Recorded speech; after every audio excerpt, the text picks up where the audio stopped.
Abhishek Sharma such a clean hitter. এত সুন্দর clean heating আমি কিন্তু খুব কম প্লেয়ারের দেখেছি।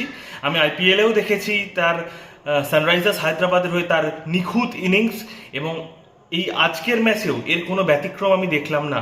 অসাধারণ ইনিংস খেলো জিম্বাবুয়ের বিরুদ্ধে। 46 বলে একটা শতরান। প্রথম ম্যাচ সে সেইভাবে ক্লিক করতে পারেনি। নানা জনে নানা রকম কথা বলেছে যে এরা আইপিএলেই শুধু খেলতে পারে, ভারতীয় জার্সিতে এরা উপযুক্ত নয়, ইত্যাদি ইত্যাদি।